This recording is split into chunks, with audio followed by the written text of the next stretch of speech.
네, 오늘장을 명쾌하게 저격해보는 람 기자의 3시 40분입니다. 안녕하세요. MTN증권부 김혜람 기자입니다.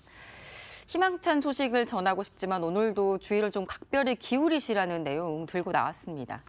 이 하락 장세가 지속되면서 최근에 증권사 영업지점에서는 고객 관리에 각별히 주의하라는 지침이 내려지고 있다고 합니다. 이 신용거래 담보 비율 하락 그리고 또 반대매매 사전 예고에 특히 주력하라는 이야기가 나왔다는데요. 그만큼 증권사에서 이 반대매매 관리에 비상이 걸렸다는 겁니다. 특히 바이오주 하락이 신용으로 주식을 산 투자자들의 반대 매매를 또 불러오고 이 투매가 붙으면서 코스닥 지수를 더 하락시킨다 이런 분석이 나오고 있습니다. 이 열흘 전까지만 해도 거의 13조 원에 육박했었던 신용거래 융자 규모는 일주일 만에 5천억 원어치가 빠르게 줄었습니다. 이 신용융자 거래는 투자자가 투자 원금을 가지고 있는 것 외에 증권사에서 추가로 돈을 빌려서 주식을 사는 그런 투자 기법입니다. 신용거래 융자 규모가 사상 최대치였었던 지난 12일 전체 규모는 12조 6,500억 원이었습니다. 코스닥 시장에서는 6조 2,900억 원이었고요. 코스피 시장에서는 코스닥 시장에서는 6조 3,500억 원이었는데 22일 기준 7거래일이 지나고 나니까 코스피는 6조 700억 원, 코스닥에서는 5조 9,200억 원이었습니다. 코스피에서는 2,200억 원이, 코스닥에서는 4,300억 원의 신용 구매가 7거래일 만에 빠져나간 겁니다. 신용잔고가 정점을 찍었었던 12일 날 코스닥 지수 870포인트였는데요. 오늘 코스닥 830포인트, 820포인트대까지 떨어졌습니다. 지수 하락과 신용잔고 감소는 서로 연결된 것으로 풀이가 됩니다. 주가가 하락하니까 신용으로 샀었던 매수 물량이 반대 매매를 당하게 되고 이 반대 매매를 당하게 되면 신용잔고가 감소한다는 그런 분석입니다. 또 반대 매매가 시장에 쏟아지면 다시 주가가 하락하게 되겠죠. 그럼 반대 매매는 언제 일어날까요? 이 주식 담보 비율을 통상 140%인 것으로 좀 가정을 해보겠습니다. 내 돈 500만 원과 증권사에서 빌린 돈 500만 원으로 총 1,000만 원어치 주식을 샀는데 주가가 하락하면서 빌린 돈의 140%인 700만 원 아래로 주가가 떨어지게 되면 증권사는 투자자에게 연락을 합니다. 담보를 더 넣어라 이런 마진콜을 하든지 아니면 반대 매매를 할 거라고요. 주가가 올라갈 것이라고 생각을 하든 물린 것을 어떻게든 버티려고 하든 추가 담보를 넣지 못하면 반대 매매를 다음날 당하게 됩니다. 그러면 시장에 매도 물량이 쏟아지고 하락 장세가 키워지게 되는 거죠. 이 반대 매매는 증권사가 투자자에게 알린 후 다음 날에 나타나죠. 다음 날 동시호가에 마이너스 30%에 던져지게 됩니다.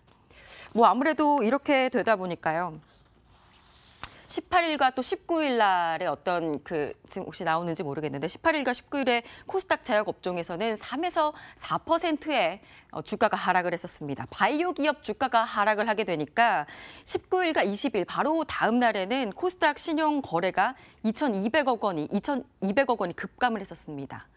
바이오 종목을 신용으로 샀었던 투자자들의 반대 매매가 이날 갑자기 속출하게 된 그런 모양새입니다. 이 영향으로 인해서 19일 날 코스닥 지수도 815포인트까지 빠지기도 했었습니다. 이 한 애널리스트는 신용거래 감소는 증시 하락을 예상한 자연적인 감소라고 하기보다는 증시 하락에 따른 반대 매매로 풀이가 된다면서 기관의 매도세가 18에서 19일 이틀간 진행되면서 사상 최대치를 기록하고 있는 신용융자 매도 압박으로까지 연결됐다 이렇게 비슷하게 분석을 했었습니다. 증권가에서는 특히 투자자들이 신용융자를 더 받지 않으면서 유동성을 시장에 공급하지 않는데 주가가 하락하게 되면 하락 장세가 더 커질 것으로 보고 있습니다. 특히 바이오주에서 이럴 장세가 짙게 나타날 것으로 지적하고 있습니다. 이 코스피와 코스닥 시장 모두에서 26일 기준 신용융자 잔고 규모가 제일 큰 곳, 셀트리온 형제들입니다. 코스피 시장 1등은 셀트리온으로 4,800억 원이고요. 코스닥 시장의 1등은 셀트리온 헬스케어로 1,800억 원 수준입니다. 이 코스피 시장에서 다음으로 큰 곳은 삼성전자 3,500억 원, 현대건설 1,900억 원입니다. 코스닥 시장에서는 신라젠, 바이로메드, HLB 등 바이오주가 상위에 포진하고 있습니다. 이 바이오주가 급락하면서 반대 매매에 대한 우려감 계속해서 증권가에서 커지고 있고 이 우려 바이오주뿐만이 아니라 대북 관련주로도 번질 것이 아니냐 이런 위험성도 도사리고 있는데요. 일각에서는 반대 매매가 집중되면서 신용융자금이 급감한 종목을 선별해서 저가 매수하는 것도 어떤 투자 전략이라는 조언도 나오지만 사실 지금의 상황에서 섣부르게 취할 수 있는 전략은 아닌 것 같습니다. 네, 이번에는 전문가들이 꼽은 내일장 하필리에를 만나보도록 하겠습니다. 내일장 하필리에 보시죠. 원익, QNC, 현대상선, 포스코캠텍, 스튜디오 드래곤, 제이준 코스메틱 이렇게 5가지 종목을 꼽았습니다. 네, 수요일인 오늘은 메리츠종금증권 광화문센터 이범상 과장 연결돼 있습니다. 네, 안녕하세요. 네, 안녕하십니까. 네, 오늘 포스코캠텍 선택했는데 어떤 이유 때문에 꼽으신 건가요? 네, 포스코캠텍은 우리나라 1위의 응급제 생산업체인데요. 2차전지 사업에 2010년에 LS엠드론을 인수하면서 응급제 시장에 진출을 했습니다. 현재 전 세계 응급제 시장 내에서 생산력 순위로 봤을 때 5위에 위치하고 있고요. LG화학이라든가 삼성 SDI, 그리고 중국 업체 등에 납품을 하고 있습니다.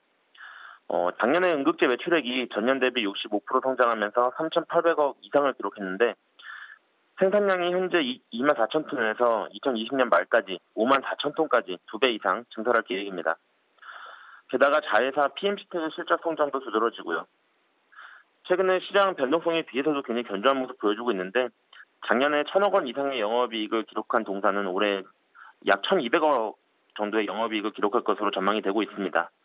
2차전지 관련주들이 최근 시장 상황에 비해서 굉장히 좋은 모습 보여주고 있는데 저도 포스코캠텍은 그중에서도 이제 대장 역할을 할 수 있는 종목이라고 생각하고 있고요. 매수가는 내일 시가, 목표가 54,000원, 그리고 손절가는 38,000원 설정하겠습니다. 네, 오늘 말씀 감사합니다.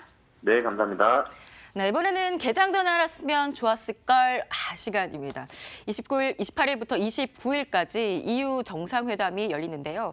이번 정상회담은 사실 난민 문제에 대한 사전 정지 작업의 성격인데 또 한편으로는 앙켈라 메르켈 독일 총리의 운명과도 맞물려 있다고 합니다. 유럽의 정치 경제 상황이 유로화 그리고 전 세계 통화, 원화 환율에까지도 영향을 미치고 있죠. 결과를 좀 지켜봐야겠습니다. 네, 지금까지 람 기자의 속 시원한 3시 40분이었습니다.